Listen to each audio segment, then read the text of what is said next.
저는 이제 이태원대학교에서 세상을 바꾼 연설학과라는 학과를 개설하게 된 윤범기라고 합니다. 반갑습니다. 간단히 제 소개를 드리고 수업 내용 소개드리고 질의응답 받겠습니다. 제 소개는 뭐 아까 했으니까 간단히 넘어가겠습니다. 청소년 연설대전이라는 프로그램을 진행하면서 연설 지도를 하게 됐습니다. 그게 인연이 돼서 연설학과까지 이제 개설하게 된 건데요. 일단 제가 앵커를 할 때 사진입니다. 여러분이 못 믿으실 것 같아서 저라는 거. 요즘은 이제 청와대에 출입을 하고 있죠. 요즘 이 사진이 최근에 뭐 페이스북에 올릴 때 좋아요가 뭐 400명이 넘게 눌러서 가장 이렇게 좀 인기를 많이 끈 사진이 됐고요. 얼마 전에 문재인 대통령과 같이 등산을 했었죠. 그리고 또 저는 사실은 이렇게 직업은 기자로서 일을 하고 있지만 개인적으로 연설이라고 하는 주제에 관심이 되게 많아요. 정치학을 전공하면서 동서고금의 또 역사 속에 현재 존재하는 많은 정치인들의 행적을 알게 되는데 그 중에서도 특히 그들이 했던 연설에 많이 관심을 가지게 됐어요. 그래서 이 연설을 배우고 가르치는 일에 흥미가 생겼고 그러다 보니까 우연한 기회에 뜻이 맞는 청년들과 함께 청소년들을 대상으로 연설을 가르치는 연설을 배우고 직접 해보게 하는 대회를 개최를 하게 됐습니다. 2014년부터 시작을 한 게 1차로 이제 서울시청 지하에서 이렇게 시작을 했었는데요. 지금 뭐 올해 7차까지 했죠. 올해 1월에 7차까지 했고 오는 8월에 우리 이태원대학교 수업이 끝나가는 시점쯤에 이제 8차를 조만간 시작을 하게 될 예정입니다. 청소년들만 연설을 배워야 되나요?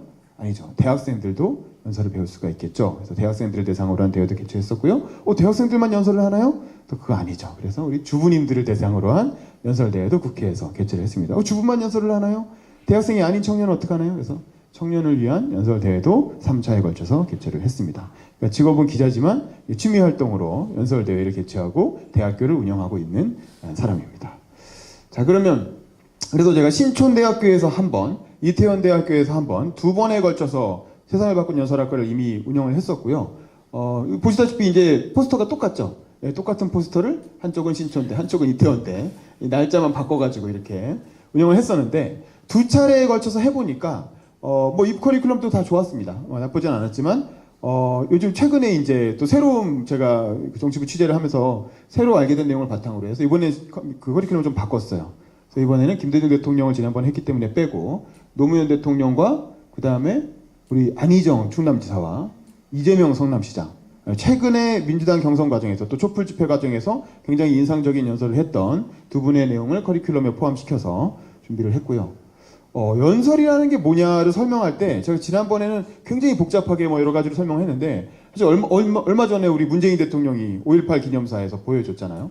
연설이라는 게 얼마나 큰 힘을 가지는가, 얼마나 많은 국민들에게 굉장히 큰 영향력을 미칠 수 있는가라는 거를 우리가 보여줬죠. 우리 흔히 증세 없는 복지, 이게 돈 안 쓰고도 국민들에게 굉장히 큰 복지 혜택을 준 것 같은 그런 느낌을 주잖아요. 5.18 기념사도 하나의 연설인데 정치인의 말이 이 말을 통해서 국민들의 마음에 얼마나 큰 영감을 주고 그걸 통해서 사실은 국정을 운영할 수 있는 동력을 확보하는 거거든요. 그래서 저는 그래서 연설은 무기라고 생각하는 거예요. 무기. 우리가 흔히 전두환이나 박정희 같은 군인 출신 독재자들의 세상을 어떻게 바꿉니까? 어떤 무기로? 총과 칼, 탱크로 세상을 바꾸죠. 예를 들면 돈이 많은 재벌은 돈으로 세상을 바꿀 수도 있겠죠. 예술가들은 자기들의 그림이나 뭐 노래나 이런 걸로 세상에 영향을 미칠 수도 있겠죠. 하지만 우리 민주주의자들은 어떻게 세상을 바꾸나요? 민주주의자가 세상을 바꿀 수 있는 유일한 무기는 제가 봤을 때 바로 말이다. 말과 글인 거죠. 근데 이제 아까 김수희 학교장님 말씀하신 글을 잘 쓰는 사람은 참모가 되고 말을 잘하는 사람은 리더가 되는 거죠. 그래서 우리는 연설을 공부할 필요가 있다. 민주주의 사회에서 리더가 되고자 한다면 꼭 정치에서의 리더가 아니더라도 누구든지 민주주의가 작동하는 사회에서는 리더가 되기 위해서 말을 훈련할 필요가 있다는 거죠. 말 중에서도 특히 연설. 그런데 기존에 뭐 스피치학과도 따로 있지만 기존의 스피치학과와 제 수업의 차이점은 저는 연설문을 분석한다는 거예요. 기존의 스피치학과들은 스피치 자체를 배우거든요. 어떻게 말을 잘해야 되고 말하는 방법이 어떻게 되고 뭐 청중들과 어떻게 눈을 맞추고 뭐 이런 걸 배우는데 그런 것도 물론 필요합니다.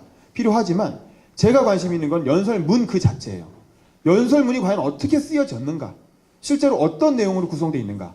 우리가 흔히 뉴스에서 정치인들의 연설을 보면 그냥 뭐 싱크라 그래서 한 문장 딱 잘라가지고 들려주죠. 한 10초 정도. 10초에서 15초. 그리고 뭐 목소리가 되게 우렁차고 그러면 연설 잘했다. 뭐 그렇게 간접적으로 느끼잖아요. 근데 사실 그 연설을 직접 처음부터 끝까지 첫 문장은 어떻게 시작했고 맨 마지막 문장은 어떻게 끝났는지, 도대체 어떤 내용들이 들어갔길래 사람들이 그 연설을 보고 아 이거 연설 좋다, 명문이다, 명연설이다라고 말하는지 그건 잘 모르잖아요 사실은. 그래서 우리의 이 수업의 목표는 그 연설문을 처음부터 끝까지 다 보는 거예요. 실제로 오바마 대통령이 오바마를 오바마로 만든 그 유명한 2004년 민주당 전당대회에서 했던 오바마의 연설은 17분이었어요. 딱 17분짜리 연설이었는데 그 연설을 통해서 동네 구의원에 불과했던 오바마가 전 세계적인 정치 스타가 됐죠. 도대체 그 17분의 연설은 어떻게 구성됐길래 그 무명의 정치인이 갑자기 전국적인 인물이 됐냐라는 거죠. 또는 이렇게 1강을 해서 오바마의 연설을 전체적으로 한번 쭉 살펴볼 거고요. 2강은 이제 노무현 대통령이 연설을 잘했다는 건 다들 알고 있는데 사실은 그 연설이 도대체 어떤 요소 때문에 그렇게 좋은 연설인지에 대해서도 한번 같이 공부를 해보고요. 그 다음에 이번에 안희정과 이재명, 제가 민주당 전당대회를 경선 과정을 취재를 하면서 직접 봤던 안희정 충남지사 같은 경우에는 세 번째 경선지였던 충남에서 한 연설이 굉장히 좋았어요. 충남이 본인 지역구기도 하고 또 충남에서 굉장히 완전히 악반과 같은 그런 연설을 했죠. 이재명 성남시장은 광주에서 한 연설이 굉장히 좋았어요. 광주에서 했던 첫 번째 연설이 굉장히 좋은 평가를 받았어요. 근데 이제 물론 뭐 이렇게 결과는 ARS가 많이 작용했기 때문에 결과에 영향을 미치지 못했지만 둘 다 역사의 길이 남을 명연설을 했다. 도대체 이 연설이 어떻게 구성되어 있는지 전문을 같이 직접 보면서 그러면서 연설의 구성과 어떤 내용들인지 살펴보도록 할게요. 근데 이게 왜 중요하냐면 이 연설을 통해서 마지막에는 자기만의 연설을 발표하는 거예요. 누구나 사실은 이런 연설을 할 수가 있어요. 그리고 오바마부터 노무현, 안희정, 이재명의 연설을 쭉 보다 보면 공통적인 요소들이 있어요. 그 연설을 명연설로 만들어주는 공통된 요소들이 있다. 제가 이제 연설문을 쭉 오랫동안 공부하다 보니까 그런 요소들을 찾을 수가 있었고 그걸 가지고 배워서 각자 마지막 시간에는 자기만의 스토리로 이렇게, 이게 실제로 이태원 대학에서 강의 연설했던 장면들이거든요. 각자 자기만의 연설을 하고 그걸 이렇게 영상을 찍어서, 사실 신촌대학교에서 처음 했을 때는 아예 거리 무대에서 연설을 했어요. 직접 신촌거리로 나가서 야외 연설을 하고 이제 그걸 영상을 올렸는데 이번에는 이제 실내 연설을 했죠. 이태원 대학교는 실내에서 연설을 하고 그걸 이렇게 영상을 찍어서 다 유튜브에 올릴 겁니다. 그러면 각자 자기만의 연설 영상을 하나씩 가지게 되는 거죠. 언제든지 찾아볼 수 있게. 그게 저희 수업의 최종적인 목표입니다. 감사합니다.